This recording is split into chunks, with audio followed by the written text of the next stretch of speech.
Hi students, welcome to Neet Tricks. நம்ம இந்த வீடியோவில் என்ன பார்க்க போகிறோம் அப்படின்னா டிஎன் மெடிக்கல் செலெக்ஷனில் எப்படி நம்ம வந்து ரெஜிஸ்ட்ரேஷன் பண்ணதுக்கப்புறம் ரேங்க் லிஸ்ட் ரிலீஸ் பண்ணுவாங்க, ரேங்க் லிஸ்ட் ரிலீஸ் பண்ணதுக்கப்புறம் எப்படி சாய்ஸ் ஃபில்லிங் பண்ணணும், how to do choice filling, அதுக்கு ஒரு சீக்ரெட் மெத்தட் என்ன அப்படிங்கிறதான் பார்க்க போகிறோம். வாங்க வீடியோக்குள்ளே போகிறதுக்கு முன்னாடி நம்மளோட நீட் ட்ரிக்ஸ் சேனலை சப்ஸ்கிரைப் பண்ணிக்கோங்க, கூடவே இருக்கக்கூடிய பெல் பட்டனை கிளிக் பண்ணிக்கோங்க. அப்போ தான் நம்ம போடக்கூடிய வீடியோ உங்களுக்கு நோட்டிஃபிகேஷன் வரும். வாங்க வீடியோக்குள்ளே போகலாம். ஃபர்ஸ்ட் ஆஃப் ஆல் பார்த்தீங்க அப்படின்னா இதில் சீக்ரெட் மெத்தட் என்னன்னு பார்த்தா எக்கச்சக்கமான ஸ்டூடெண்ட்ஸ் சொல்கிறது என்னென்னா காலேஜில் வந்து குளறுபடி இருக்குது, அவங்க வந்து பண்ணுறதுல வந்து கொஞ்சம் பாரபட்சம் பார்த்து பண்ணுறாங்க அப்படிங்கிற மாதிரிலாம் சொல்கிறாங்க. நிறைய பேர் பேரண்ட்ஸ்லாம் புரியாமல் சொல்கிறாங்க. பட் இந்த சாய்ஸ் ஃபில்லிங் நீங்கள் பண்ணுற சாய்ஸ் ஃபில்லிங்க்கு அலாட் ஆகிற காலேஜ் வந்து மேனுவல் நடக்கிறது கிடையாது. மேனுவல் மீன்ஸ் நம்மளோட மனுஷன் வந்து அதை வந்து சாய்ஸில் வந்து ஃபில்அப் பண்ண அந்த காலேஜை வந்து ரெக்கார்ட் பண்ணுறது கிடையாது. சிஸ்டம் கம்ப்யூட்டர் வந்து ரெக்கார்ட் பண்ணுது, ஓகேவா? அதனால வந்து நம்மளோட 100 மடங்கு பிரெயின் உள்ளது கம்ப்யூட்டர், ஓகேவா? அதனால வந்து அதில் வந்து எந்த ஒரு குளறுபடியும் நடக்கிறதுக்கு வாய்ப்பு இல்லை, ஓகேவா? அதனால நம்ம சாய்ஸ் ஃபில் பண்ணுறோம் அப்படின்னா உங்கள் கூறிய மார்க்குக்கு எந்த காலேஜுன்னு சொல்லி அதுதான் அலாட் பண்ணுது. நீங்கள் பண்ணுற சாய்ஸ் ஃபில்லிங்கில் தான் அதை எடுத்து பண்ணுதே தவிர அது ஒரு சாய்ஸ் ஃபில்லிங்கை வச்சுட்டுலாம் பண்ணாது, ஓகேவா? அதனால யாரும் தயவு செஞ்சு அதை தப்பாக எடுத்துக்காதீங்க. ஓகே, இப்போ பார்த்துடலாம். நம்ம ஒரு 5 எக்ஸாம்பிள் வச்சு பார்க்க போகிறோம். மொத்தம் 36 medical colleges and 21 private medical colleges இருக்குது. பட் இருந்தாலும் நம்மளால் ஃபுல்லாக எழுத முடியாது, போர்டு பத்தாது. அதனால வந்து சும்மா 5 காலேஜஸாக ஒவ்வொரு எக்ஸாம்பிளுக்கு எழுதியிருக்கேன். உங்களுக்கு எக்ஸாம்பிள் வச்சு சொல்லித்தரேன். ஃபர்ஸ்ட் ஆஃப் ஆல் பார்த்தீங்க அப்படின்னா இவர் வந்து ரேங்க் 1 வாங்கியிருக்காரு. இவர் ரேங்க் வந்து 25 வாங்கியிருக்காரு.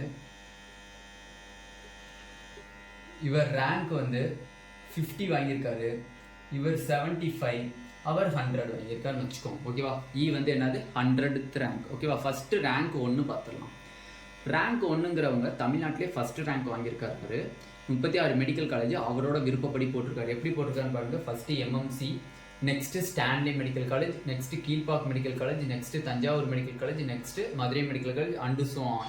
அதுக்கப்புறம் எக்கச்சக்கமான மெடிக்கல் காலேஜ் போட்டிருக்காரு.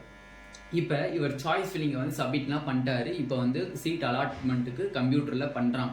அந்த கம்ப்யூட்டர் என்ன பண்ணுது, அந்த சிஸ்டம் என்ன பண்ணுது அப்படின்னா இவர் வாங்கியிருக்கிற அந்த 650ங்கிறது தான் ஃபர்ஸ்ட் மார்க். 50 மார்க்குக்கு இந்த எம்எம்சியில் சீட்டு இருக்கான்னு ஃபர்ஸ்ட் பார்க்கும். சீட்டு இருந்துச்சு அப்படின்னா இதை கொடுத்துருச்சு அப்படின்னா இவங்க வந்து கவுன்சிலிங்கை விட்டு வெளியில் போயிடுவாங்க. வெளியில் போயிட்டாங்க அப்படின்னா அந்த சிஸ்டம் வந்து இந்த ரேங்க்ல இருக்கிறவங்களோட ஸ்டான்லி மெடிக்கல் காலேஜில் சீட் இருக்கா, கீழ்பாக்கில் சீட் இருக்கா, தஞ்சாவூரில் சீட் இருக்கா, மதுரையில் சீட் இருக்கா, எதையுமே பார்க்காரு. அவருக்கு எம்எம்சியில் சீட்டு ஒதுங்கிருச்சு அப்படின்னா அவர் கவுன்சிலிங்கை விட்டு வெளியில் போயிட்டாரு. அதுக்கப்புறம் இந்த காலேஜை சிஸ்டம் கண்டுக்காது. அதுக்கப்புறம் எவ்வளோ காலேஜ் பண்ணியிருந்தார். நெக்ஸ்ட் ரேங்க் 25th பார்க்கணும். அதுக்கடையில் எக்கச்சக்கமான ரேங்க் இருக்காங்க. உங்களுக்கு வந்து எக்ஸாம்பிள் எப்படி நம்ம பண்ணணும் அந்த சீக்ரெட் மெத்தடை தான் நம்ம சொல்கிறோம். நெக்ஸ்ட் வந்து ரேங்க் 25 இருக்காங்க. ரேங்க் 25 அவங்களோட ஆர்டரில் போட்டிருக்காங்க. இது ஒரு மெம்பர், இது ஒரு மெம்பர். இந்த மெம்பர் ஸ்டூடெண்ட்ஸ் வந்து என்ன பண்ணியிருக்காங்கன்னா அவங்களோட விருப்பப்பட்ட ஆர்டரில் போட்டிருக்காங்க. அதில் பாருங்க, அவர் ஃபர்ஸ்ட் வந்து ஸ்டான்லியே போட்டிருக்காரு, 2வது கீழ்பாக் மெடிக்கல் காலேஜ், 3வது வந்து எம்எம்சி, 4வது மதுரை, 5வது தஞ்சாவூர் போட்டிருக்காரு. இப்போ கம்ப்யூட்டர் வந்து அந்த சாய்ஸ் ஃபில்லிங்கை வந்து ரெஃபர் பண்ணும்போது ஸ்டான்லியில் அவருக்கு சீட் இருந்துச்சு அப்படின்னா சீட்டை கொடுத்துருச்சு அப்படின்னா இவர் கவுன்சிலிங்கை விட்டு வெளியில் போயிடுவார். வெளியில் போயிட்டார் அப்படின்னா கீழ்பாக்கு, எம்எம்சி, மதுரை, தஞ்சாவூர்லாம் அது கண்டுக்காது. கேட்குறாரு, எதனால எனக்கு வந்து இங்கே எம்எம்சி கிடைச்சிருக்கு, 25th ரேங்க்ல தான் நான் வரேன், எனக்கு எம்எம்சியில் சீட்டு இருக்கணுமே, வேக்கன்சி இருக்கே, எதனால தரலேன்னு கேட்டிங்கன்னா இவர் ஃபர்ஸ்ட் சாய்ஸாக எதை போட்டிருக்காரு, ஸ்டான்லி மெடிக்கல் காலேஜே போட்டிருக்காரு. இவர் எடுத்த மார்க் வந்து 640 வந்து எக்ஸாம்பிளுக்கு வச்சுக்கோங்க. இவர் 640க்கு ஸ்டான்லியில் சீட்டு இருந்திருக்கு. அதனால வந்து ஃபர்ஸ்ட் சாய்ஸா என்ன பண்ணிடுச்சு, ஸ்டான்லியை சீட்டு அலாட் ஆயிடுச்சு. இதில் என்னதான் வேகன்சி இருந்தாலும் கம்ப்யூட்டர் வந்து இங்கே வேகன்சியை விட்டுட்டு இந்த வேகன்சியை ஃபில்அப் பண்ணாது. அதான் புரிஞ்சுக்கணும். ஸ்டான்லியில் வேகன்சி இருந்துட்டும் இந்த எம்எம்சியில் ஃபில்அப் பண்ணுமானேன்னு கேட்டால் ஃபில்அப் பண்ணாது. ஸ்டான்லியை பார்க்கும். ஸ்டான்லியில் இந்த 640க்கு மார்க்குக்கு அங்கே வந்து வேகன்சி இருந்துச்சு அப்படின்னா கன்ஃபார்ம் சீட்டை கொடுத்து அலாட் பண்ணிட்டு அவங்கள கவுன்சிலிங் விட்டு வெளியில் அமைச்சிடும். மற்ற எந்த காலேஜையும் அது பார்க்காது. Next rank number 50. இவர் வந்து 630 எடுத்திருக்காருன்னு வச்சுக்கோங்க. 630 எடுத்திருக்காரு. ஓகே, இப்போ இவருக்கு வந்து இவரோட சாய்ஸ் பார்த்தீங்கன்னா எம்எம்சி, ஸ்டான்லே, மதுரை, தஞ்சாவூர், கீழ்பாக்குன்னு போட்டிருக்காரு. ஓகே, இப்போ இவருக்கு வந்து கம்ப்யூட்டர் வந்து சாய்ஸ் ஃபில் பண்ணதை வந்து ரெஃபர் பண்ணும்போது சிஸ்டம் என்ன பண்ணுது, எம்எம்சியில் சீட் இருக்கான்னு பார்க்குது. சீட்டு இல்லை. ஓகேவா, வேக்கன்சி இல்லை, அவர் கேட்டகரிக்கு எம்எம்சியில் வேக்கன்சி இல்லை. ஓகே, ரெண்டாவதா ஸ்டான்லி பார்க்குது. ஸ்டான்லி வேக்கன்சி இல்லை, ஸ்டான்லி வேக்கன்சி பொசிஷன் இல்லை. இப்போ மதுரையை பார்க்குது. மதுரையில் வந்து வேக்கன்சி அதிகமாக இருக்குது. அப்போ இவருக்கு என்னத்தை கொடுத்துரும், மதுரையை அலாட் பண்ணிடும். மதுரையை அலாட் பண்ணிடும். அவர் காலேஜில் அலாட் பண்ணதுக்கப்புறம் பார்க்குறாரு, இவருக்கு கம்மியான மார்க்குக்கு கூட. அப்போ எதனால எனக்கு கீழ்பாக்கு கிடைக்கலன்னு கேட்கக்கூடாது. எதனாலனா நீங்கள் ஃபஸ்ட்டு கீழ்பாக்குக்கு முன்னாடியே மதுரையை வந்து நீங்கள் சாய்ஸ் ஃபில் பண்ணிட்டீங்க. அதனால் கம்ப்யூட்டர் வந்து என்ன பண்ணிடுச்சு, மதுரையை சாய்ஸ் ஃபில் பண்ணி அமைச்சிடுச்சு. ஓகேவா, மதுரையை சாய்ஸ் ஃபில் பண்ணி அமைச்சிடுச்சு. ஓகே, இப்போ அடுத்த 2 காலேஜ் வந்து கம்பேரிசன் காலேஜஸ் எப்படின்னு பாருங்கள். டிங்கிறவங்க வரும், இந்த ரேங்க் 25 வாங்கினவங்களும் ஒரே மார்க்காக இருக்காங்க, 640 மார்க்கு. ரேங்க் பி உள்ளவங்களும் 640 மார்க் வாங்கியிருக்காங்க. இப்போ அவருக்கு ஸ்டான்லேவை புக் பண்ணிருச்சு கம்ப்யூட்டர். ஓகேவா, ஸ்டான்லேவை அலாட் பண்ணிருச்சு. இப்போ இவரோட ஆர்டரை பாருங்கள். ஃபஸ்ட்டு நாமக்கல் போட்டிருக்காரு, 2வது திண்டுக்கல், 3வது ஸ்டான்லே, 4வது மதுரை, 5வது பிஎஸ்ஜி போட்டிருக்காரு. ஓகே, இப்போ இவரும் 650 தான், இவரும் 650 தான், சேம் கேட்டகரியில் இருக்காங்கன்னு வச்சுக்கோங்க. ஃபார் எக்ஸாம்பிளுக்கு கம்ப்யூட்டர் பார்க்குது, நாமக்கல்ல அவருக்கு வேக்கன்சி இருக்குது. வேக்கன்சி இருந்துச்சு அப்படின்னா கொடுத்துரும். அதுக்கு கீழே இருக்கக்கூடிய எந்த காலேஜும் கம்ப்யூட்டர் பார்க்காது. இப்போ உங்களுக்கு ஒரு கொஷின் வந்திருக்கும், ஏன்னா இவங்களும் 640 வாங்கியிருக்காங்க, இவங்களும் 640 வாங்கியிருக்காங்க, எதனால இவருக்கு ஸ்டான்லே கிடச்சிருக்கு, இவருக்கு நாமக்கல் கிடச்சிருக்கு? இவர் ஸ்டான்லேவை ஃபஸ்ட்டு ப்ரிஃபரன்ஸாக வச்சு சாய்ஸ் ஃபில் பண்ணியிருக்காரு. இவர் வந்து ஸ்டான்லேவை 3rd ப்ரிஃபரன்ஸாக வச்சுருக்காரு. பட் இவருக்கு நாமக்கல்ல அவர் கேட்டகரிக்கு சீட்டு இருந்தனால அந்த நாமக்கல்ல அவருக்கு சீட்டு ஒதுங்கிருச்சு.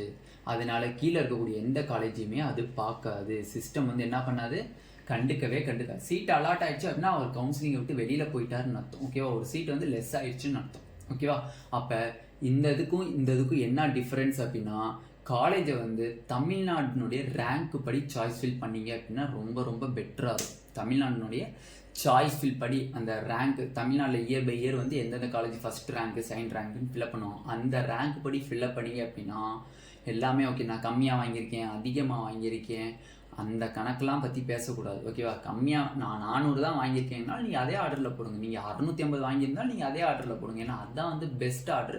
நாம் கண்டிப்பாக நாளைக்கு ஈவினிங்குள்ளே உங்களுக்கு my choice filling government medical college டீட்டெயில்டாக போட்டுரும். அதனால் ஒரி பண்ண தேவையில்லை. அந்த ஆர்டரையும் நீங்கள் நல்லா பாருங்கள். அந்த ஆர்டரில் உங்களுக்கு ஏதாச்சும் கரெக்டாக இருக்குதுன்னு தோணுச்சுன்னா அதவே போட்டுக்கோங்க. இல்லை அதில் ஏதாவது சேஞ்ச் பண்ணணும்னு தோணுச்சுன்னா நீங்கள் அதை மாற்றிக்கோங்க. ஓகேவா, ஓகே. இப்போ ஈங்கிறது ரொம்ப ரொம்ப முக்கியமானது. ஃபார் எக்ஸாம்பிள் இது வந்து யாருக்கு சொல்கிறேன் அப்படின்னா, பார்டர் மார்க் ஸ்டூடெண்ட்ஸ்க்கு சொல்கிறேன். இப்போ பார்டர் மார்க் ஸ்டூடெண்ட்ஸ்க்கு சொல்கிறேன். எக்கச்சக்கமான பார்டர் மார்க் ஸ்டூடெண்ட்ஸ் என்ன பண்ணுறாங்க அப்படின்னா,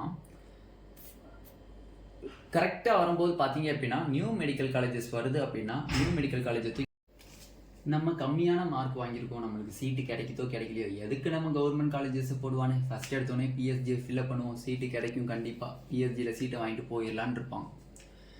இவரோட ஆர்டரை பாருங்கள், ஃபஸ்ட்டு பிஎஸ்ஜி போட்டிருக்காரு, அதுக்கப்புறம் நியூ மெடிக்கல் காலேஜஸ்லாம் போட்டிருக்காரு. ஓகேவா, இப்போ கம்ப்யூட்டர் பார்க்குறோம், பிஎஸ்ஜியில் சீட்டு இருக்குது, பிஎஸ்ஜியில் வேக்கன்சி இருக்குது, பிஎஸ்ஜியில் சீட்டை கொடுத்துருச்சு. பட் அடுத்து வர எந்த காலேஜஸையும் அது பார்க்காது. பட் அதனால அவங்களுக்கு சீட்டு தராது. இன்னொரு எக்ஸாம்பிளை பாருங்கள், இவர் வந்து ஃபஸ்ட்டு நாமக்கல் போட்டிருக்காரு, 2வது பிஎஸ்ஜி போட்டிருக்காரு, 3வது கற்ப விநாயகா மெடிக்கல் காலேஜ் போட்டிருக்காங்க. அப்படியே அன்ஷோவான்னு வருதுன்னு வச்சுக்கோங்க. இவரோட மார்க்கும் சேம் மார்க். எவ்வளோ மார்க்கு? 510ன்னு வச்சுக்கோங்க. இவரோடதும் 510 மார்க். சேம் கேட்டகரி எம்பிசின்னு வச்சுக்கோங்க. இவரும் எம்பிசின்னு வச்சுக்கோங்க. Same category same mark. ஓகேவா, அப்போ இந்த மார்க்கில் உள்ளவருக்கு இந்த மார்க் உள்ளவரும் சேம் மார்க்காக இருக்காங்க. பட் இந்த மார்க்கில் இருக்கிறவர், இந்த ரேங்க் எடுத்தவர், இவர் வந்து இந்த எஃப்ங்கிற பர்சன் வந்து என்ன பண்ணியிருக்காரு, நாமக்கலை தூக்கி ஃபஸ்ட்டு போட்டுருக்காரு. கிடைக்குதோ கிடைக்கலையோ first government medical colleges fill up பண்ணிடுவோன்னு சொல்லிட்டு ஃபஸ்ட்டு நாமக்கலை போட்டிருக்காரு. அதுக்கப்புறம் பிஎஸ்ஜி, அதுக்கப்புறம் கற்ப விநாயகான்னு சொல்லி அப்படியே ப்ரைவேட் காலேஜஸை போட்டிருக்காரு. பட் கம்ப்யூட்டர் இவருக்கு செக் பண்ணுது, இவருக்கு நாமக்கல் கவர்மெண்ட் மெடிக்கல் காலேஜை அலாட் பண்ணிடுது 510க்கு. அப்போ இவருக்கு என்ன டிஃப்ரென்ஸ்னால், இவர் நம்மளுக்கு வந்து மார்க்கு கிடைக்காதுங்கிறதுக்காண்டி அவர் செல்ஃப் ஃபினான்சிங் மெடிக்கல் காலேஜை ஃபஸ்ட்டு போட்டுட்டு நாமக்கல்ல அந்த நியூ மெடிக்கல் காலேஜஸ் எல்லாம் பின்னாடி போட்டிருக்காரு. பட் இவர் என்ன நினச்சிருக்காரு, நியூ மெடிக்கல் காலேஜ் கிடைக்குதோ கிடைக்கலையோ போட்டு விடுவோம், அதுக்கப்புறம் பிஎஸ்ஜி கற்ப விநாயகா அந்த மாதிரி ஆர்டரில் நம்ம போட்டுக்கலாம் அப்படின்னு சொல்லி இவர் போட்டனால இவருக்கு நாமக்கல் மெடிக்கல் காலேஜ் கிடைச்சிருச்சு, இவருக்கு பிஎஸ்ஜி மெடிக்கல் காலேஜ் கிடைச்சிருச்சு. எதனால நாமக்கல் மெடிக்கல் காலேஜ் கிடைக்கல அப்படின்னு சொல்லி இவர் கேட்க முடியாது. எதுனாலன்னு ரீசன் கேட்டால் அவர் சாய்ஸ் 2ல போட்டிருக்காரு. பட் கம்ப்யூட்டர் சிஸ்டம் வந்து ஃபஸ்ட்டு சாய்ஸில் கனெக்ட் பண்ணுக்கு வேகன்சி இருந்திருக்கு, அதனால பிஹெச்சியில் இடத்த கொடுத்துருச்சு. ஓகேவா? அதனால சாய்ஸ் ஃபில்லிங்கை பொறுத்த வரையும் தமிழ்நாட்டில் என்ன ரேங்க்னு பாருங்கள். Top 1 college MMC, top 2 college Stanley, top 3 வந்து கீழ்பாக் அப்படின்னு சொல்லி ஆர்டர் இருக்கும். அதை நம்ம டுமாரோ ஈவினிங்குள்ளே நம்ம வீடியோவுக்கு வந்து போஸ்ட் பண்ணிடுவோம். போஸ்ட் பண்ணதுக்கப்புறம் அதை பார்த்து நீங்கள் தெரிஞ்சுக்கோங்க. அதேமாதிரி செல்ஃப் ஃபினான்சிங் காலேஜில் எப்படி ஆர்டர் பண்ணணும் அப்படிங்கிறத டீட்டெயில்டாக நம்ம நெக்ஸ்ட் வீடியோவில் நம்ம போஸ்ட் பண்ணுவோம். இந்த வீடியோ உங்களுக்கு பிடிச்சிருந்துச்சு அப்படின்னா நம்மளோட நீட் ஆப்பர்ட்ரிக் சேனலை சப்ஸ்கிரைப் பண்ணிக்கோங்க. கூட இருக்கக்கூடிய பெல் பட்டனை கிளிக் பண்ணிக்கோங்க. அப்போ நம்ம போடக்கூடிய வீடியோ உங்கள் நோட்டிஃபிகேஷன் ஆகும். உங்கள் ஃப்ரெண்ட்ஸ் எல்லாத்துக்கும் ஷேர் பண்ணுங்கள். Thank you students.